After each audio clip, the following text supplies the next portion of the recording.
Hi friends, अभिमान academy में एक बार फिर से आपका स्वागत है। और 69,000 शिक्षक भर्ती में एक और फर्जीवाड़ा सामने आ रहा है और अभ्यर्थियों की संख्या भी बढ़ना अब तय है, क्योंकि काफ़ी अभ्यर्थी इस परीक्षा में। अभी हम इसके बारे में बात करेंगे। पहले बात कर लेते हैं, उच्च स्तरीय जांच के आदेश दे दिए गए हैं 69,000 शिक्षक भर्ती में, और यह भर्ती अब नए पचड़े में फंसती जा रही है धीरे धीरे। लेकिन जो मानसिकता है, जो सोच है बेसिक शिक्षा मंत्री जी की, वो भर्ती को कराने के लिए सकारात्मक देखी जा रही है। और ये एक अच्छी बात निकल कर आ रही है सामने, क्योंकि टीवी न्यूज़ चैनल्स पे जो बेसिक शिक्षा मंत्री जी के बयान आ रहे हैं वो आ रहे हैं कि भर्ती को जांच के साथ साथ पूरी कराने के लिए भी हम तत्पर हैं। पहले बात कर लेते हैं जो सूचनाएं निकलकर सामने आ रही हैं।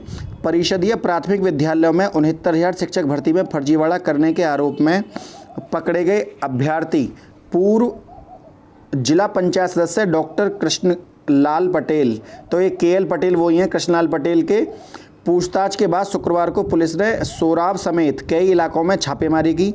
पुलिस ने डॉक्टर पटेल के अधिवक्ता साथी को भी हिरासत में ले लिया। इसका मतलब है जब उनसे पूछा गया कि कौन कौन लोग शामिल हैं, तो उन्होंने एक वकील का नाम भी लिया है साथ में। उस पर पेपर आउट करने का आरोप है, मतलब उससे ही पेपर आउट होता था। अब तक पुलिस ने 24 लाख रुपए तो बरामद कर लिए। 7.5 लाख रुपए कल बरामद करे थे, आज अब 24 लाख रुपए, 2 लैपटॉप, 30 मोहर भी मिली है इन लोगों के पास, एक कॉपी मिली है, 2 लग्जरियां गाड़ी मिली हैं। इस गैंग से जुड़े अन्य लोगों की तलाश जारी चल रही है। SSP सत्यार्थ अनिरुद्ध पंकज ने बताया कि प्रतापगढ़ निवासी राहुल सिंह ने सोराब थाने में पूर्व जिला पंचायत डॉक्टर KS लाल के समेत 8 लोगों के खिलाफ FIR दर्ज कराई थी। आरोप लगाया गया था कि 69,000 शिक्षक भर्ती में आरोपियों ने परीक्षा पास कराने के लिए 7.5 लाख कैश दिया था। 1 जून को रिजल्ट आया तो पता चला कि राहुल का नाम उसमें नहीं था। उसके बाद पीड़ित ने पुलिस अधिकारियों से मदद की गुहार लगाई थी। पुलिस ने मुकदमा दर्ज कर 8 नामजद आरोपियों में से 7 को हिरासत में ले लिया, मतलब एक भाग गया वहाँ से। उनके पास से 7,56,000 नकद और अन्य डॉक्यूमेंट भी मिले थे।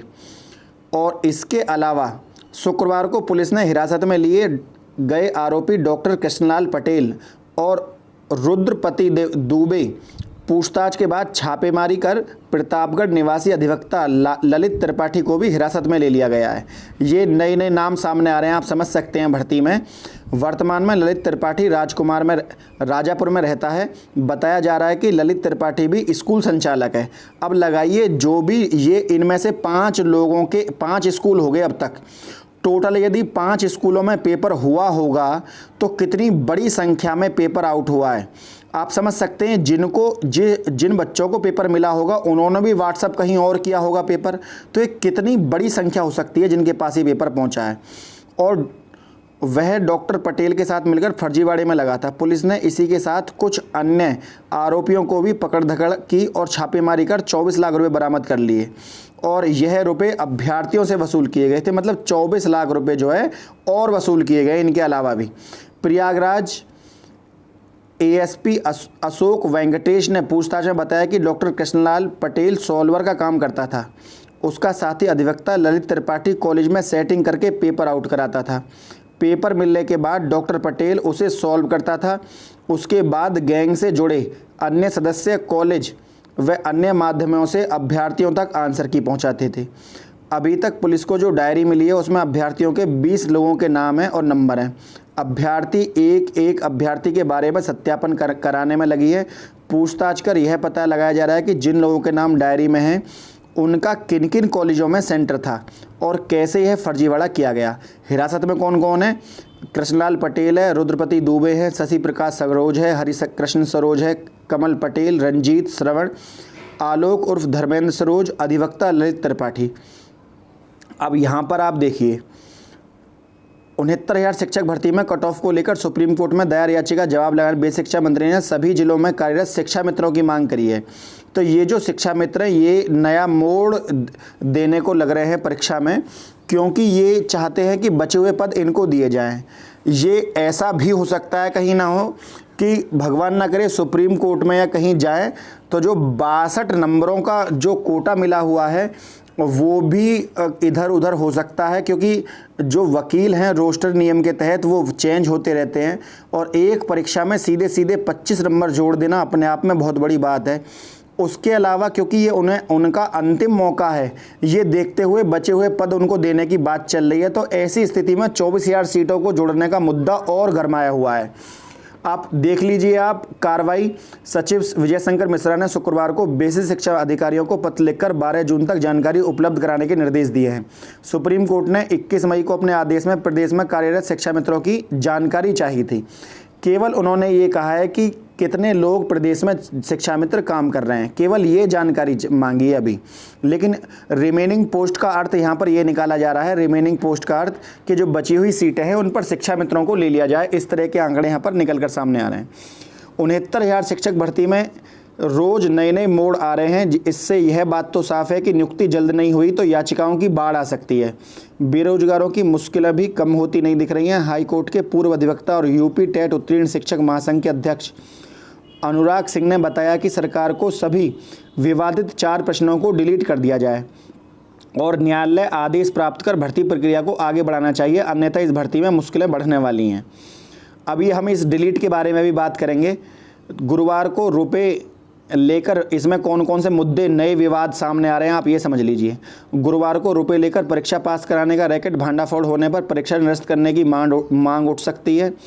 आर्थिक आधार पर कमजोर वर्ग के लिए 10% आरक्षण को लेकर याचिका दाखिल हो चुकी है। EWS सर्टिफिकेट को लेकर, NOC को लेकर 68,500 के अभ्यर्थी भी वहां कोर्ट में जा सकते हैं।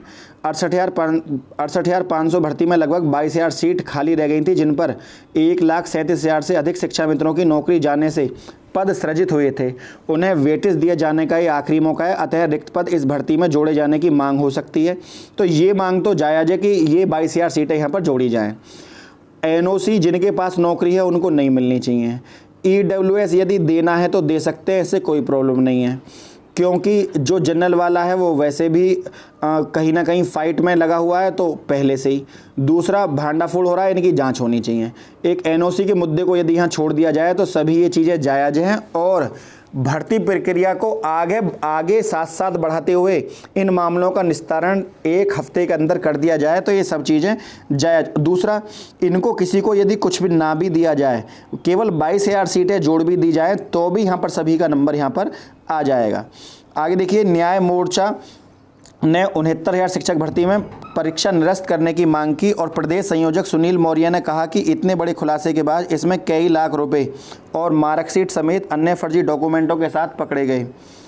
अब भर्ती का कोई औचित्य नहीं है, तो इस तरह की मांग यहाँ कोर्ट में बार बार सामने देखी जा रही है। प्रयागराज में केंद्रीय माध्यमिक शिक्षा बोर्ड की ओर से होने वाली केंद्रीय शिक्षक पात्रता परीक्षा में सभी परीक्षार्थियों को केंद्र में मास्क लाकर, ये जो मैं आपको न्यूज़ दे रहा हूँ, CTET 2020 की।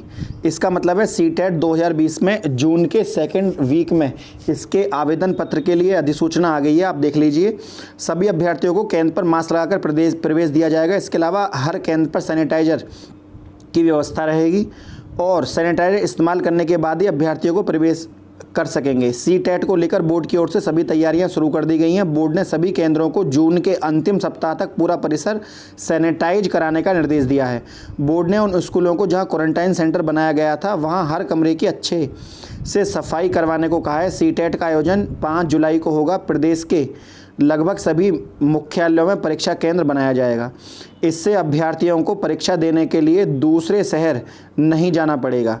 परीक्षा के दौरान सोशल डिस्टेंसिंग का पालन हो, इसके लिए केंद्रों की संख्या भी बढ़ेगी। एक कक्षा में 12 से 20 अभ्यर्थी बैठेंगे। हर अभ्यर्थी के बीच दूरी 4 से 5 फीट तक रहनी है। CTET 2 पालियों में होगी, 1 से 5वीं तक, 6ठी से 8वीं तक। मतलब यही सूचना देनी थी कि दूसरे सप्ताह में एडमिट कार्ड जारी हो जाएंगे। आप देखिए यहाँ पे लिखा हुआ है, दूसरे सप्ताह में एडमिट कार्ड यहाँ पर जारी हो जाएंगे। और परीक्षा किसी बोर्ड के पहले वेबसाइट पर उपलब्ध है, सारी जानकारी आप वहाँ जाकर देख सकते हैं। तो फ्रेंड, आप इन बातों को समझिए कि नई नई भर्ती में नई नई सूचनाएं सामने आ रही हैं, और यहाँ पर एक बात का आप खास ध्यान रखें, आप अपने हाथों में दस्ताने पहन के जाएं, क्योंकि पहले वो क्वारंटाइन सेंटर थे, अब क्वारंटाइन सेंटर की जगह वहाँ अब नए अभ्यर्थियों को परीक्षा में बुलाया जाएगा। तो आप अपना पूर्ण रूप से हाथ घर से सैनिटाइजर लेकर जाएं, मास्क लेकर जाएं मुंह पर, और वहाँ डेस्क को ज़्यादा ना छुएं, आप केवल पेपर देकर वहाँ से निकल लें, क्योंकि पूरा भर्ती में सीटेट के पेपर में आपको अपना जान माल की पूरी सुरक्षा करनी है। हालांकि गवर्नमेंट ने भी इसके लिए पूरा आपके लिए वहाँ किया हुआ है, लेकिन फिर भी आप अपनी सुरक्षा खुद अपने ध्यान में रखते हुए इसको पेपर को आप देने जाएंगे तो ज़्यादा अच्छा होगा। क्योंकि यहाँ पर लिखा हुआ है सीटेट का आयोजन 5 जुलाई को होगा। प्रदेश के लगभग सभी जिला मुख्यालयों में परीक्षा केंद्र बनाया जाएगा, जिससे अभ्यर्थी की परीक्षा देने के लिए दूसरे शहर नहीं जाना पड़ेगा। परीक्षा के दौरान सोशल डिस्टेंसिंग, तो आप अब समझ सकते हैं कि भर्ती परीक्षा में ये चीज़ें सामने आ रही हैं। अब सीटेट की जो तैयारी कर रहे हैं वो छात्र, वो अपनी तैयारी और तेज कर सकते हैं। यहाँ पर अब बात करते हैं कॉमन नंबर की और डिलीट नंबर की। तो सबसे बड़ी बात मैं यहाँ आपको बता दूँ, जिनके वो 4 प्रश्न पहले से ही सही हैं और उनको उस पर नंबर मिले हुए हैं, तो उससे इन पर कोई प्रभाव नहीं पड़ेगा, उनके जितने नंबर थे उतने ही रहेंगे। दूसरा, उन 4 प्रश्नों पर जिनको यदि कॉमन नंबर मिलते हैं, तो कॉमन नंबर मिलने की स्थिति में जिनको वो 4 नंबर मिल रहे थे उनके 4 नंबर वो पहले की तरह ही रहेंगे। अब बात करते हैं क्वेश्चन यदि डिलीट कर दिए जाएं तो क्या होगा। यदि यहाँ पर क्वेश्चन डिलीट होते हैं तो सिंपल सी एक बात है, आप ये समझ लीजिए कि जो 150 में से परसेंटेज निकल रहा था वो निकलेगा फिर 146 में से, और 146 का यदि आप 60 या 65% निकालेंगे तो वो 97 नंबर ना बैठकर बच्चा 95 पे पास हो जाएगा। तो 2 नंबर बढ़ने से यहाँ कितने अभ्यर्थी अंदर आ जाएंगे। ऐसी स्थिति में अभ्यर्थियों की संख्या और बढ़ेगी, चाहे आप प्रश्नों को डिलीट करेंगे तब भी अभ्यर्थियों की संख्या बढ़ेगी, और यदि आपने कॉमन नंबर दे दिए तब भी यहाँ अभ्यर्थियों की संख्या बढ़ने वाली है, क्योंकि हर विद्यार्थी के वो 4 नंबर नहीं बढ़ेंगे।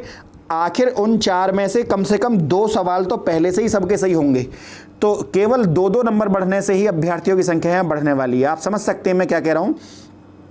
तो फ्रेंड, बस इतना ही कहना था। यदि आपको वीडियो अच्छी लगी हो तो वीडियो को लाइक, शेयर और सब्सक्राइब करना ना भूलें। आज के लिए इतना ही। जय हिंद, जय भारत।